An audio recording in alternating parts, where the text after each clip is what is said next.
அண்மை செய்தியை பார்த்து வருகிறோம். திருப்பரங்குன்றம் மலை மீது உச்சி பிள்ளையார் கோவில் அருகே உள்ளதுதான் தீபத்தூண் என்று தேவஸ்தானம் தரப்பில் தெரிவிக்கப்பட்டிருக்கிறது. விவரங்களுடன் செய்தியாளர் மாணிக்கம் இணைப்பில் இருக்கிறார். வணக்கம் மாணிக்கம், முழு விவரங்கள் என்ன பதிவு செய்யலாம்?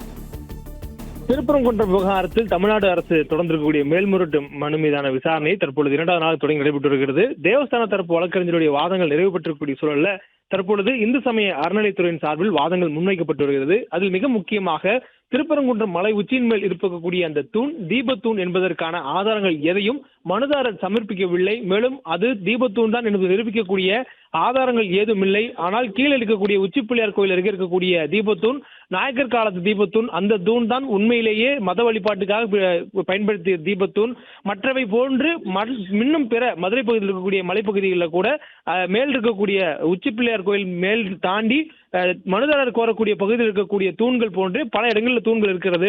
ஆகையால் தற்பொழுது தீபம் ஏற்றக்கூடிய பகுதியில் இருக்கக்கூடிய தூண் தான் உண்மையான தீபத்தூண் என்று இந்து சமய அறநிலைத்துறையினுடைய சார்பாக ஆஜராகக்கூடிய வழக்கறிஞர் வாதங்களை முன்வைத்திருக்கிறார். குறிப்பாக தமிழ்நாடு அரசினுடைய இந்து சமய அறநிலைத்துறை கோவில் சட்டம் இது போன்ற நிகழ்வுக்கான நடைமுறைகளை உறுதிப்படுத்தியிருக்கிறது. திருப்பரங்குன்றம் கோவிலுடைய அறங்காவலர் குழு செயல்பாட்டில் உள்ளதா என்று ஒரு கேள்வியை நீதிபதிகள் கேள்வி எழுப்பியிருக்கிறார்கள். மதம் சார்ந்த விஷயங்கள் மிகவும் பரபரப்பானவை, தேவையற்ற பதற்றத்தை ஏற்படுத்தக்கூடும்.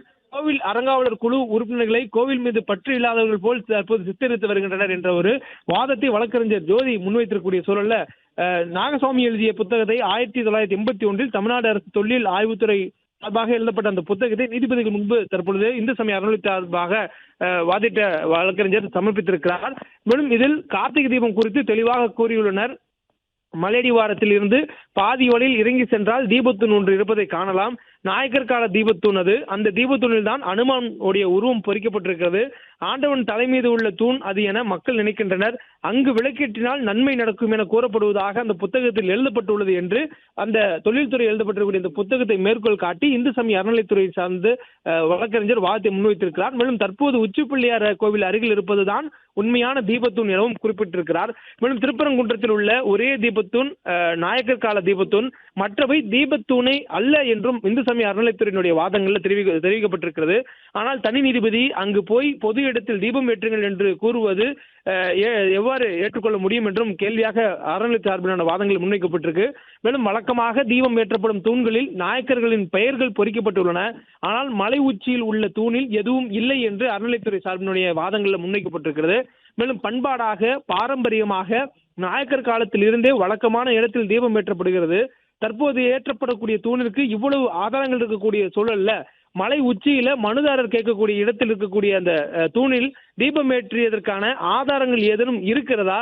அப்படி இருக்கும் பட்சத்தில் மனுதாரர் அதை சமர்ப்பிக்காதது ஏன் எனவும் அறநிலைத்துறை சார்பான வழக்கறிஞர் மனுதாரருக்கு எதிரான வாதங்களை முன்வைத்து வருகிறார். மேலும் மதுரையின் பல மலைகளிலும் கூட திருப்பரங்குன்றம் மலை மட்டுமில்லாது சமணர் மலை, மேலூர் என பல இடங்களிலும் தற்பொழுது மனுதாரர் தீபமேற்ற கோரக்கூடிய தூண் போலவே பல தூண்கள் இருப்பதாகவும் அறநிலைத்துறை சார்ந்த வாதங்களில் முன்வைக்கப்பட்டிருக்கிறது. அதற்கு ஏற்றபடியான ஆதாரங்களாக புகைப்படங்களும் சமர்ப்பிக்கப்பட்டு நீதிமன்றத்தின் முன்பாக அந்த படங்கள் சமர்ப்பிக்கப்பட்டிருக்கிறது. நீதிபதிகளிடம் அந்த படங்களை காட்டி வழக்கறிஞர் விளக்கமும் அளித்திருக்கிறார்.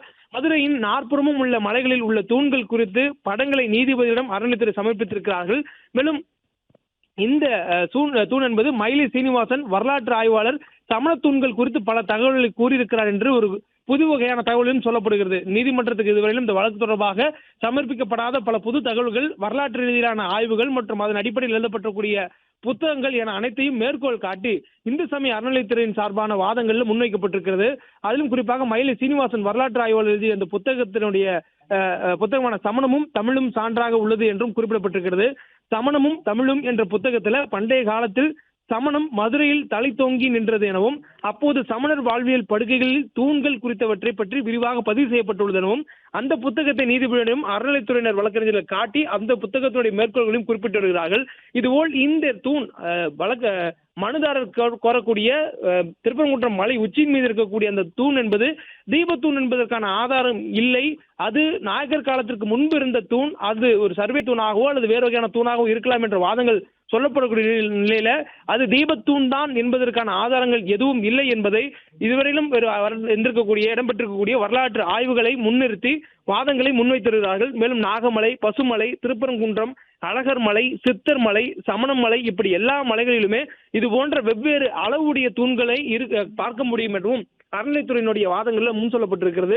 மக்களிடம் இருந்து விலகி மலைகளில் வாழ்ந்தனர் சமணர்கள். அவர்கள் இரவில் அங்கு கலந்துரையாட விளக்கேற்ற இது போன்ற தூண்களை அமைத்திருக்கலாம் என்ற ஒரு வாதமும் அறநிலைத்துறையினுடைய வாதத்தில் சொல்லப்பட்டிருக்கிறது. இந்த நிலையில இந்த திருப்பரங்குன்றம் தீபத்தின் ஏற்றுவதற்காக தனிநீதிபதி கொடுத்திருக்கக்கூடிய உத்தரவுக்கு எதிரான இந்த மேல்முறையீட்டு மனு மீது தற்பொழுது மேலும் கூடுதலான தகவல்களையும் ஆதாரங்களையும் அறநிலைத்துறையின் சார்பாக முன்வைக்கப்பட்டு அதற்கான வாதங்களும் நீதிபதிகள் முன்பாக எடுத்து வைக்கப்பட்டிருக்கின்றன.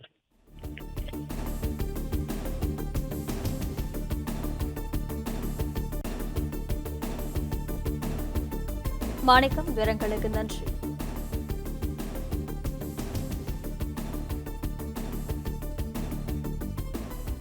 பிளே ஸ்டோர் மற்றும் ஆப் ஸ்டோரில் இருந்து பாலிமர் செயலியை QR கோடு மூலம் பதிவிறக்கம் செய்யுங்கள். செய்திகளை உடனுக்குடன் பெறுங்கள்.